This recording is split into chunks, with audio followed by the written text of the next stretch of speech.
as a professional, they don't make it easy for people. And this is why, unfortunately, we're seeing a lot of the health issues in this country. Like 7 out of 10 chronic conditions are linked to nutrition, right? So there's obviously something going on. This is not about willpower. This is not about blaming people, but there are things that are happening at the higher level. And this is why we need to be having conversations like this. And this is why educators such as myself, you're also advocates for people, because this is not just a simple, it's this or that or black or white. There's a lot of other things that are at play, which I know we're going to be talking about today.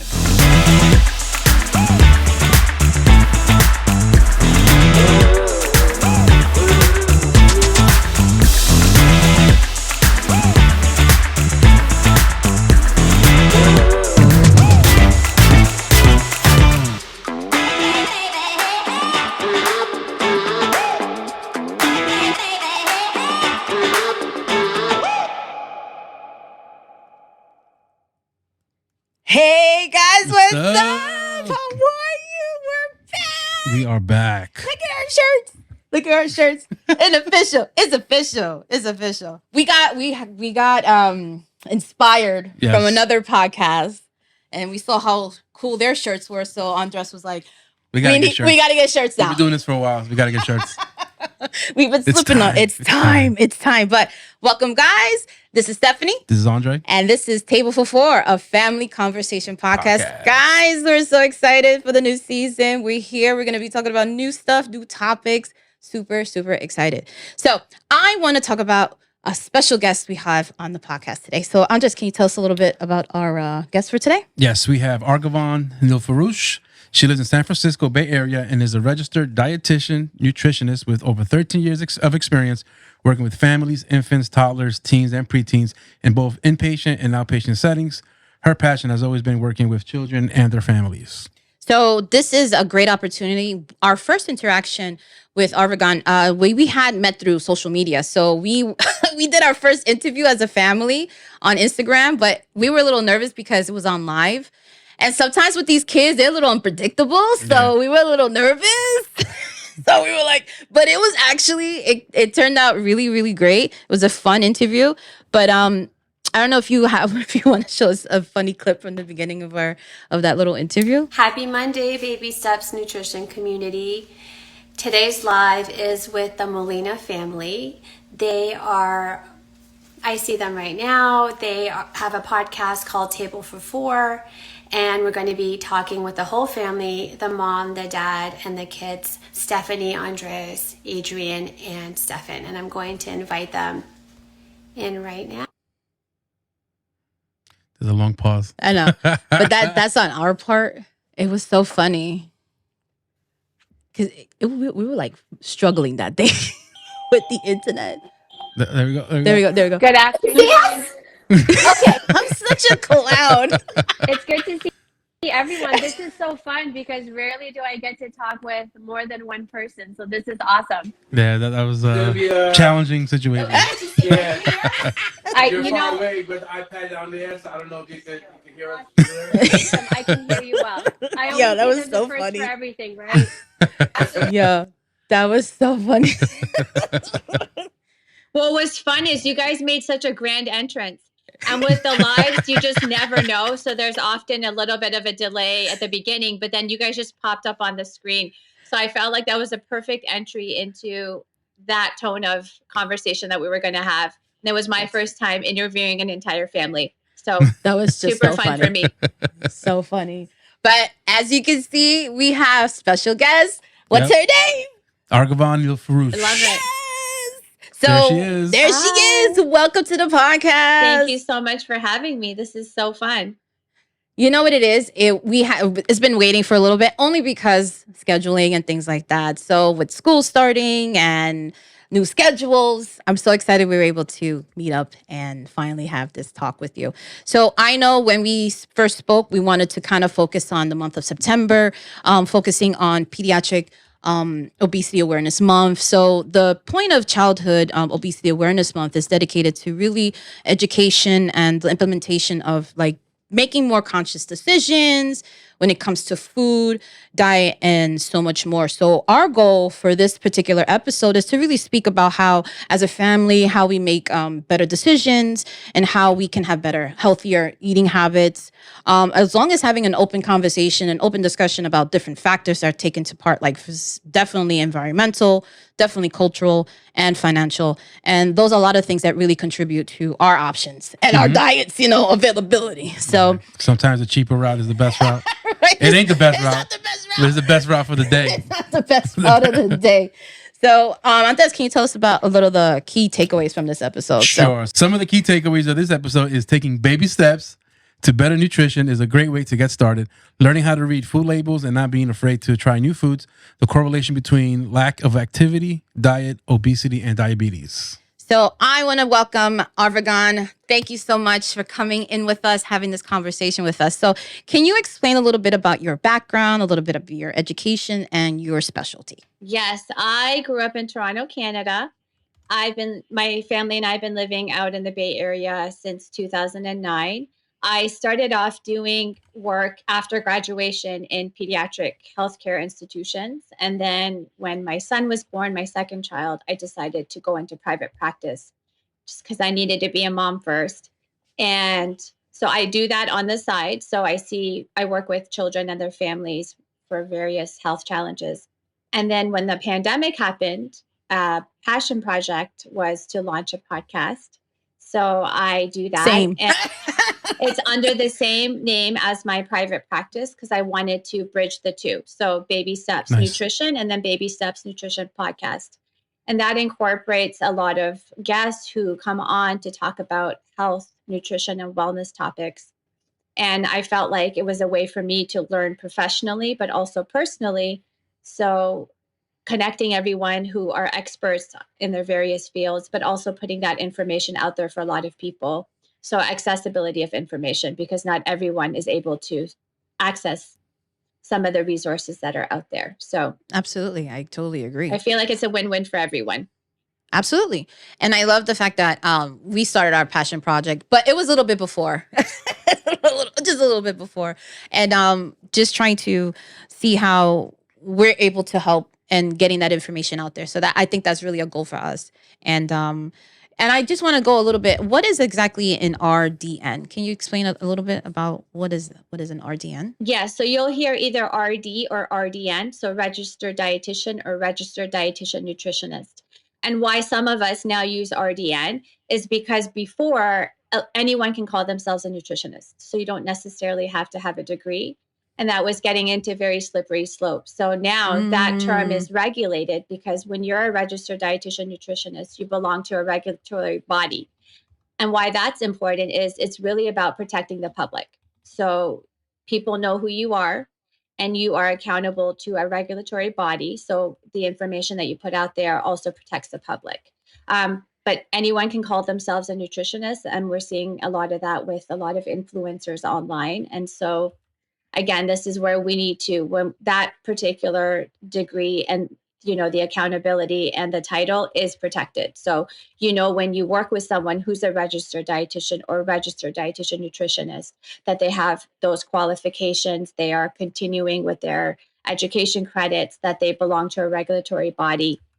And so that you're getting solid evidence-based information rather than whatever, right? Understood. You know what it is too? It's difficult to kind of find ourselves in a position where we do need professional help when it comes to certain diets, because sometimes we can't we just can't open the fridge anymore. Sometimes we need guidance, and we need professionals like RDs and RDNs to kind of help us and guide us in that journey. Even though we think we could do it ourselves. We try. It's tough out there. I mean, as a professional, they don't make it easy for people. And this is why, unfortunately, we're seeing a lot of the health issues in this country. Like 7 out of 10 chronic conditions are linked to nutrition, right? So there's obviously something going on. This is not about willpower. This is not about blaming people, but there are things that are happening at the higher level.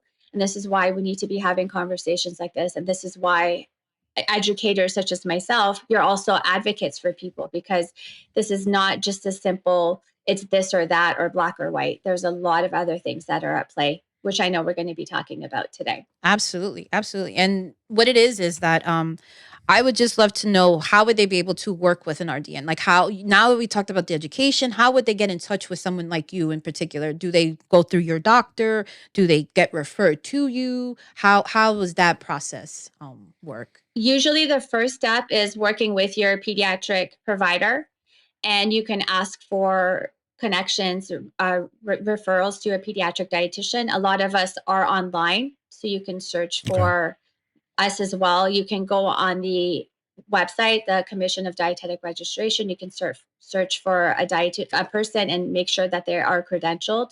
So there are lots of ways that you could do that, but I would say referral is probably your first step. So I have a question.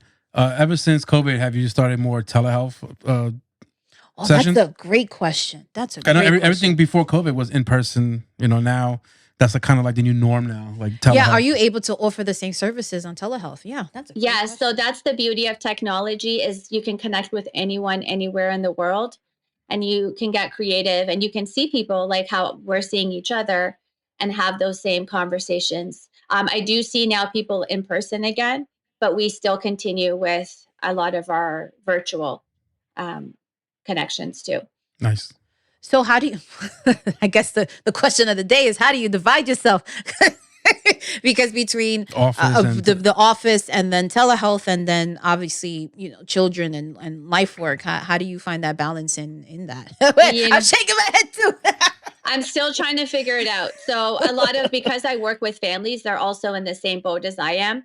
So, like if you want to work with a child and they're at school, or you're not able to do that. So you have to make certain appointments around after school programs, sports, right? So it could get very challenging, but because I love it so much and I understand as a parent what that looks like, I can offer a little bit more flexibility and compassion to families. Absolutely. Absolutely. So let's go right into talking more about September being the month of awareness for pediatric obesity. Tell us a little bit about the story behind that and some of the statistics that are associated with that. Yeah, this is a super important month. So September is Pediatric Awareness Obesity Month.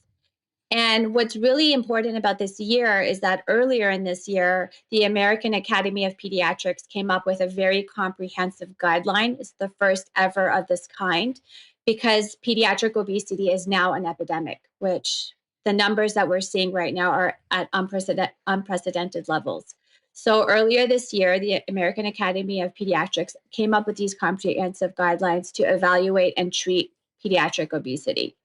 So the fact that we're having this conversation now is really important, because I think we need to educate families of what is going on, what the guidelines are.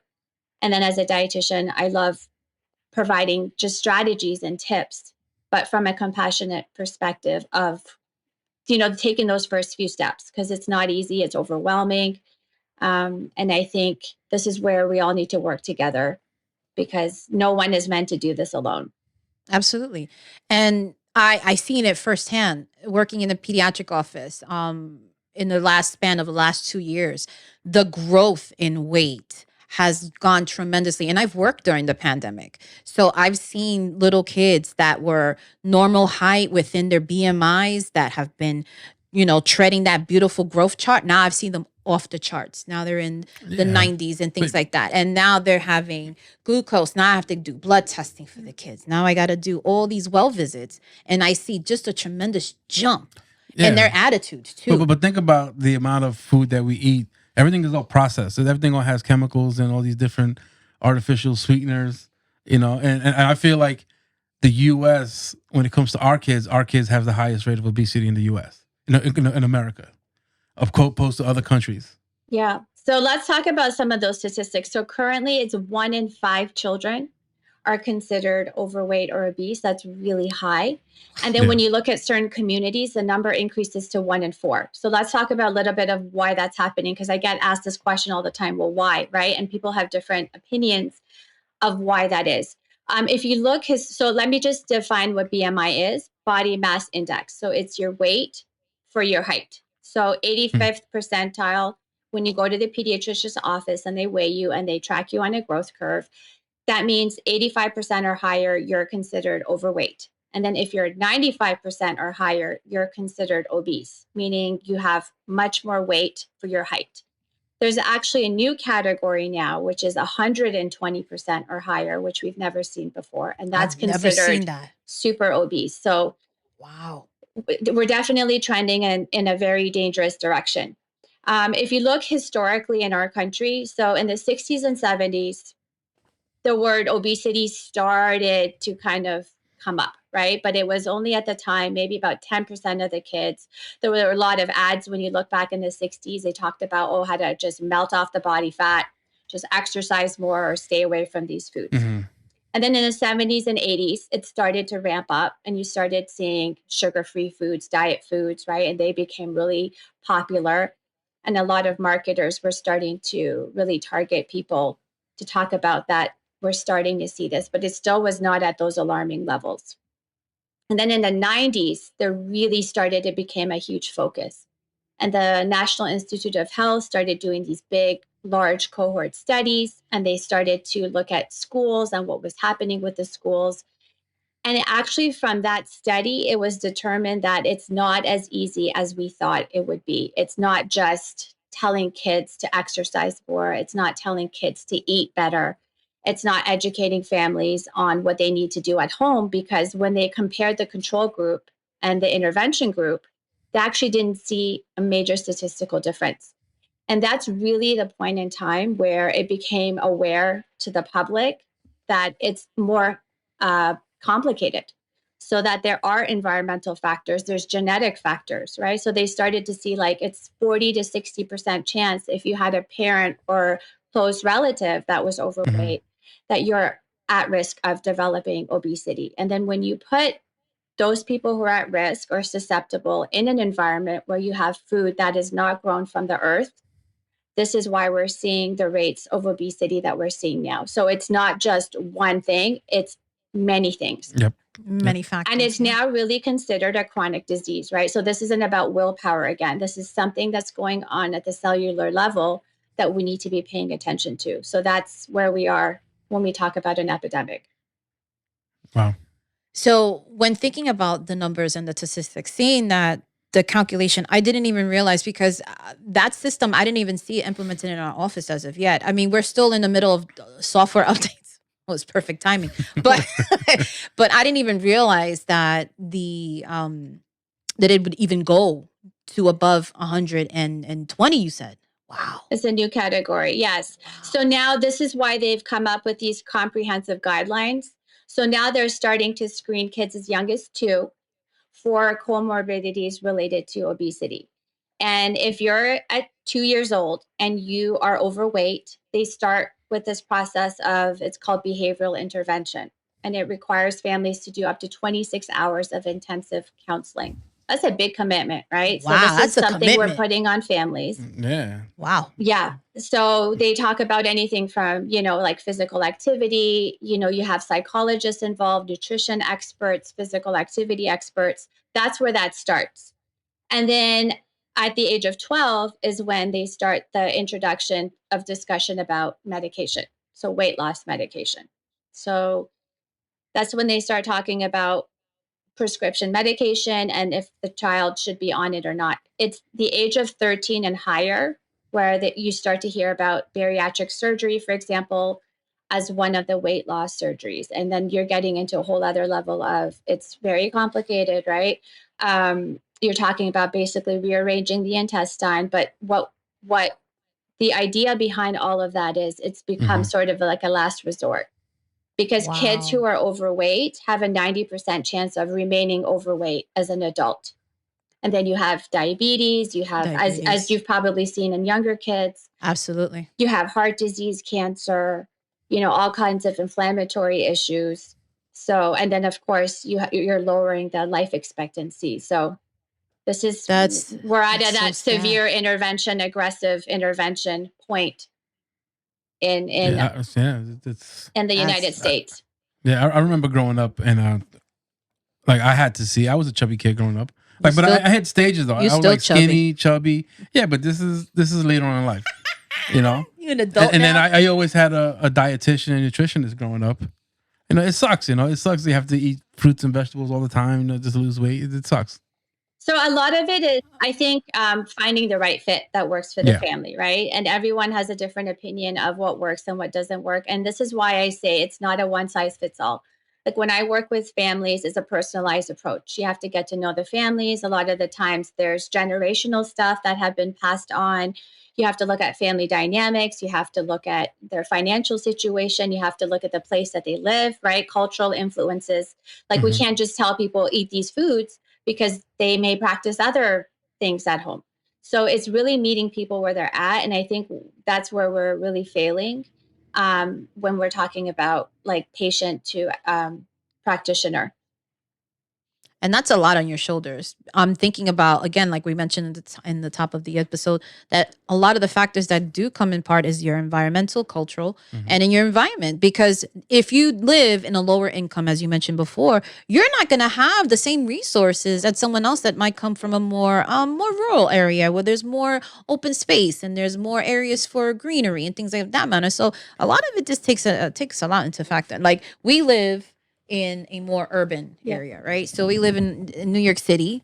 Can't get no more congested than that. Yeah. So, but now I think what they're striving to do is to have more greenery areas, trying to implement more parks, trying to do greenhouses. Yeah. So there is some sort of incentive to try because they've probably seen the numbers and they see the numbers are not changing. So they need to have to do some implementation of something of somehow. Yeah. But I know that really started about 10 years ago. I really started to see the change in trying to kind of incorporate changing environmental changes, in that sense. Yeah. I mean, we're still seeing numbers like 40% of families don't live within a decent distance to like a park, for example, or they have access to a healthier market, for example.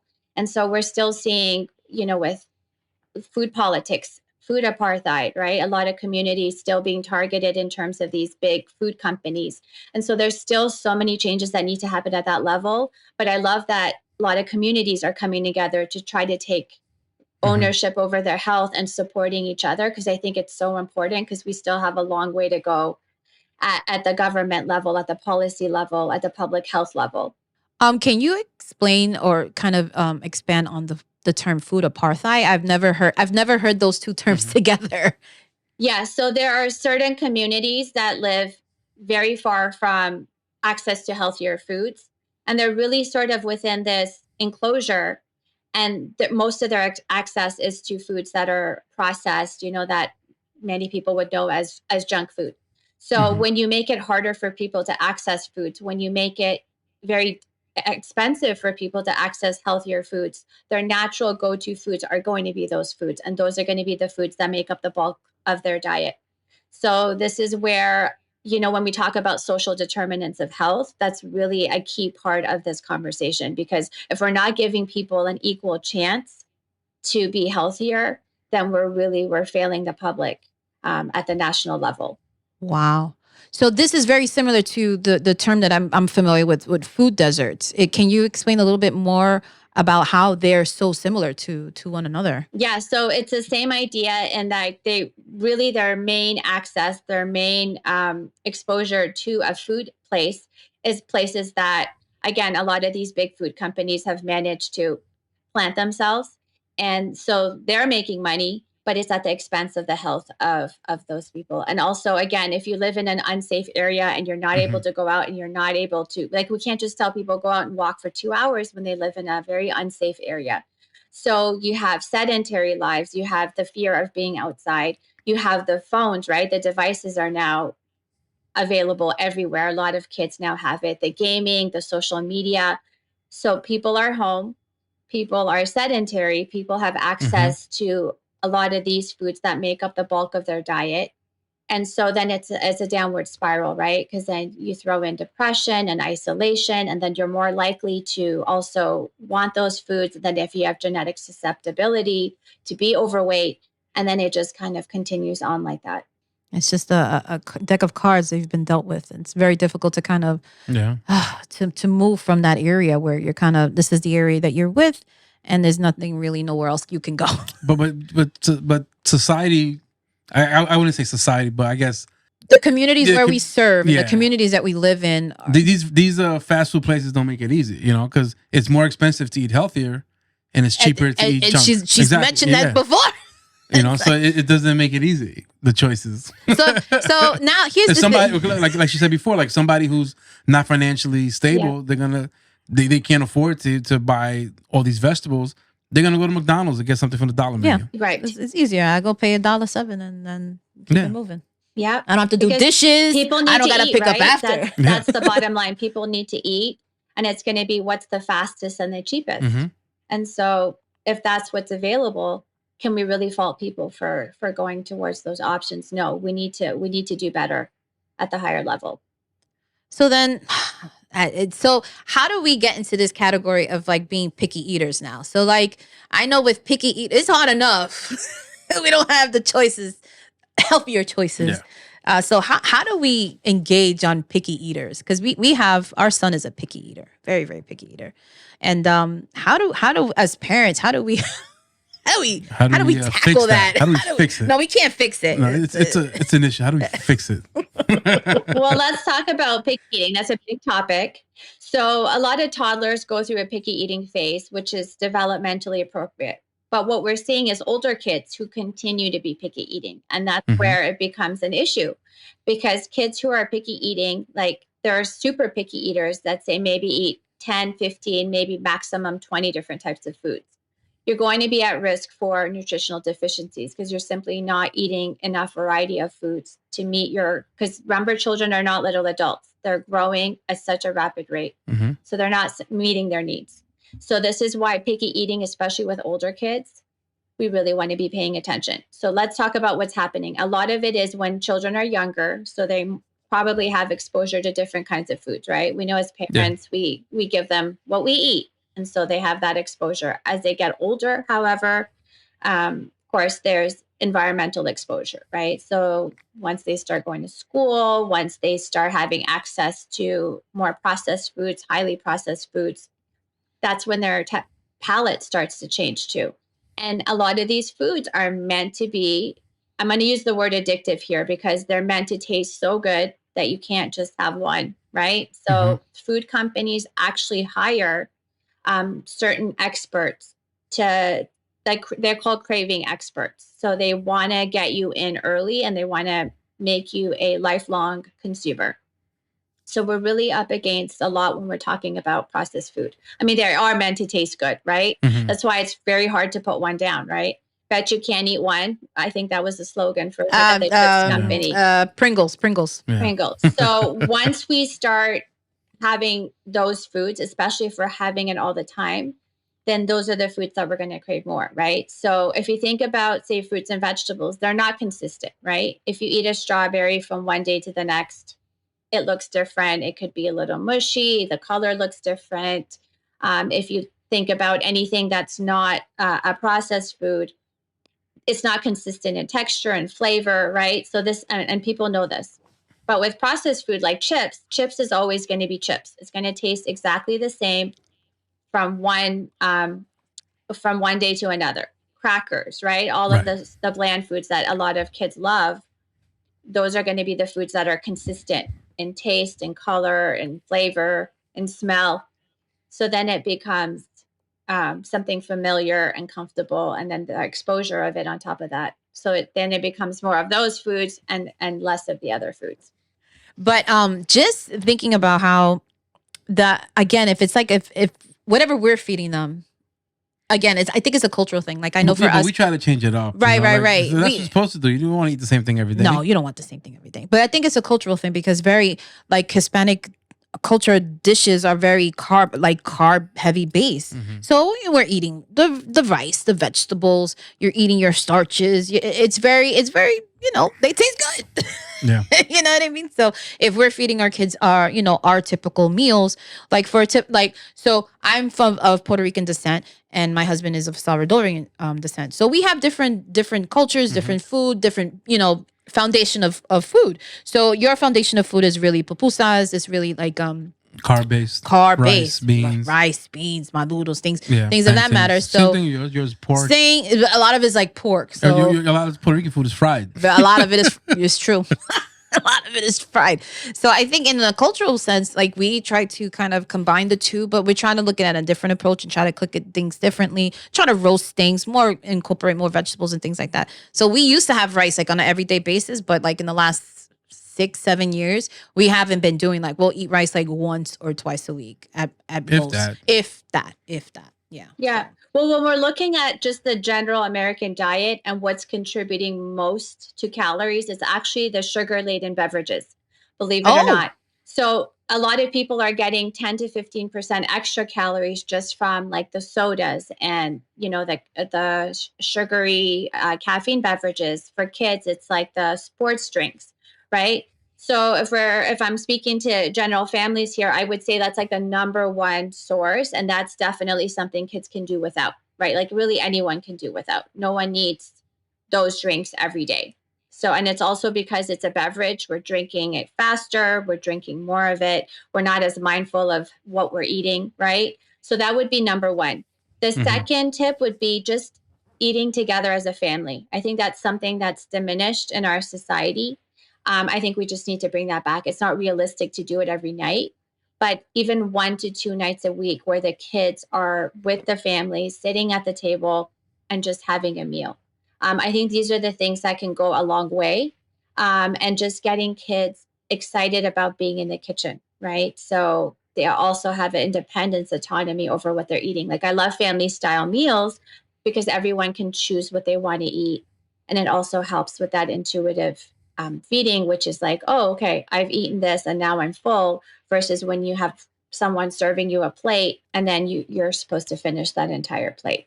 So I think there are things that could be really helpful, and people underestimate just like the baby steps, things that can go a long way. So I'd say sugar beverages, eating together as a family, and then just not having certain snacks in the home. So this is not about restriction, because it is everywhere and that's totally okay. And there's events and things like that outside of the home. But if you know your family well, and again, it comes back to that willpower, I say just don't have it in the home, because most people are not likely to get in a car, drive somewhere and get something all the time. But if it's within arm's reach, you're more likely to eat it. So I would say those are the top 3 tips that I have for starting to make changes. That's not like cutting out, favorite foods and whatnot, but it's just about how available it is at home. And I think that's something that we've been trying to implement more. I know with our crazy schedules, like the kids get, let me not say kids, one kid gets excited about in the terms of the preparation. So if he sees like he's involved in the preparation, he's like, Mom, do you need help in the kitchen? I say, yes. Can you start boiling the water? Okay, I'm going to use the air fryer. I'm going to do the vegetables in there, or I'm going to go steam these. So when he sees the process and he gets excited because he's helping in the kitchen, and he'll make suggestions like, ooh, can we get chicken parm tonight, or can we make some Alfredo? So tonight what we're doing a slow cook. We're doing some birria tacos. So that's something you put in. It's healthy. It's we're going to do some sauteed vegetables. We're going to do some broth, and then we're going to do some cheeses and stuff like that, and make it simple. But we put it in a slow cooker. You're a busy family. You leave it there for a little bit. You go out what you got to do, come back, and then you got dinner ready. So like when we get excited about the process and how we can use different techniques and different ingredients. Like he's excited. Are we going to use the grill? Are we going to use the grill? Are we going to use the grill? I'm like, and I'm like, okay, that's fine. But you're excited to do it. Yeah. So I think that's another thing, is like to have them involved in the process. Like you mentioned before about autonomy. Yeah. They have the decision making to see what they want to eat. If they're full, they don't have to have a whole entire plate in front of us. Okay, eat. That we don't do that. Our oldest has been. He has been leaning towards all the fast food, which is good. And he's been wanting to eat salads. Yeah. So, everywhere we go, he wants a chicken Caesar salad. To add more vegetables. And last night we made pasta. We made chicken Alfredo last night, and then, we had cucumbers, sliced cucumbers. And he got excited. He started cutting his own cucumbers. I love it. And then we started adding some lime, some seasoning, and then some little bit tahini powder, and keep it moving. Love it. And homemade is the best, right? So I always say like cooking is an essential life skill. And it's great for kids to learn that. And it's never a Michelin star chef level cooking, but it's what are those basic cooking skills, like boiling water, sauteing, roasting, right? Like for them to be comfortable, because as they get older and they're going to be on their own, if they're comfortable in the kitchen, and it is cheaper, it really is, than to rely on fast food again, all the time versus once in a while. And it's hard because we have like really demanding schedules. So like when we do have the opportunity to say, okay, we're making dinner tonight, this is what we're making, like I'll plan in advance, like, and I'll take out the stuff, I'll go buy the meal, I'll go do, like just involving them in the process. I think it gets them excited. So, oh, what are we having this week, Mom? I was like, oh, we're gonna have this week? Yes. So I think that's another thing, like to get them involved in the process. I think it's super, super important to do that as well. I love that. Yeah. But I want to continue talking about how is it that we can continue, keeping on this path of trying to steer away from our certain food diseases, being related with obesity and dealing with diabetes and dealing with depression and dealing with non-activity. So in the combination of sedimentary. Sedentary. There you go. I said it wrong. It's one of those words. And it's like, I said, wait, that's rocks. That's rocks. Then I said, no, I said that wrong. Stagnant. That's what no activity. That works too. Right? We're just Inactive. stagnant. That's inactive. Throwing them all the words in. So it's just like trying to figure out like how is it that we can continue on that path, incorporating exercise. So what I've been doing is I've gone to a new school and all the classes in the buildings are literally 15 to 20 minutes away. So I've been my feet hurt though. Right. But I've been walking for so much and I'm like, I just recently did my physical and the doctor gave me a nice good bill of health. I lost about 7 pounds. And we're doing blood work. I just got my flu shot too. So I'm trying to keep up, trying to get my mammogram because I'm old. So I just turned 40. So, it's always not always about diet, but it's also about maintaining and trying to keep up with your health. So now if hint, we got to get this guy to go get his physical and get. I do. When was the last time you went? I went. What? Was it last year? The year before, December? I gotta go this year. And then remember, I get tested at work every 2 years. So I'm constantly getting tested. All right.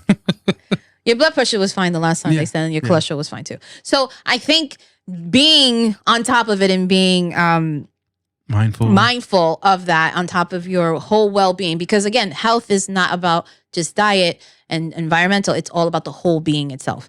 So I think that by learning that and having our family involved into the cooking process and being involved in doing activities, because now they're wanting to go back to dance school, they want to go do certain things. I'm like, all right, okay, let's go. Let's get up early. But I'm tired. Yeah. And you brought up a good point. It doesn't have to be complicated. Just moving your body in any capacity, like jump rope, walking, right? So we're not saying that everyone needs to, be at a gym for hours or kids don't need to be in multiple sports, but it's every single day you're moving your body, right? And also when we're moving, it also changes like things that we crave and things that we want to put on our bodies too. So it does go hand in hand. And this is why like sedentary lifestyle, and then you have certain cravings and then sedentary again, and then cravings and that, are interconnected. But if you start Argavan is showing off. She said the word 2 times without a B, and she's showing off. I'm not like that with all the words, so it's just the words I use more often. That's so funny. But I would love to get any more information that you think is pertinent to the month of September in terms of Pediatric Obesity Awareness Month. Is there anything else that you think that we didn't touch upon or something else we need to add? Because I think that's such an important topic. Yeah, I really go back to support. I think this is where when you're voting, especially too, it matters, because there are decision makers, lawmakers, lobbyists. Those are all the people that have a lot of power when they're making certain decisions. So if you're aware of who you're voting and what they stand for, I think that's really important. I think asking the right questions. I know a lot of people don't trust their healthcare provider or don't have a good relationship. Find someone that does, because the most important thing as a patient is to feel seen and heard. And you definitely want to be seen and heard when you're putting your health in someone else's hands. So I think it's okay if you haven't found the right one yet, but there are out there, just like with any person, some are a good fit and some are not. Mm-hmm. And you want someone who is supportive, compassionate, especially if you want someone for your child, make sure that they are specialized in pediatrics, because again, kids are not little adults. And it has to be someone that really understands growth and development at the different life stages in order to really be able to be effective and not harmful when working with your child. It's just thinking about all the different components that we spoke about before. So I want to kind of reiterate and see what are some resources that we have that we can talk about really quickly. I know for the month of September is National Food Safety Month. So we have some sites here for you. We have the FDA, if you want to just pull that up. So here it's just really basically making sure you follow these 4 steps. So you want to make sure you wash your hands. You want to make sure you want to separate your meats and your vegetables. You don't want to intercontaminate. You don't want any of these things. Make sure you cook your food thoroughly. And you want to make sure you want to chill everything afterwards. These are just simple tips. Simple steps. Sometimes if you're in the kitchen, you want to make sure that you just follow these simple 4 steps. For the month of September, it's in recognition of National Food Safety Education Month. And it's just really just not trying to put people at risk, but just trying to make sure you continue in making sure you have a safe kitchen and safe stomachs, because we want to be safe when we're in the kitchen. There was an article about a lady who she lost her limbs because she ate she lost her limbs because she ate I guess the fish wasn't cooked properly, and the fish had a flesh-eating bacteria. Oh, wow. So sad. We have she to lost share her that. arms and her legs. We have to share that story. She had the restaurant didn't properly cook the fish. See what I'm saying? Those 4 simple steps. It's true. And that's why, again, try to cook more at home, because you have more control over how you're cooking, what you're using, how you're cleaning, right? Where when you do eat out, is a higher risk just because you don't know what's going on in the kitchen. Absolutely. Not to say that this is a common occurrence, luckily. I was going to say.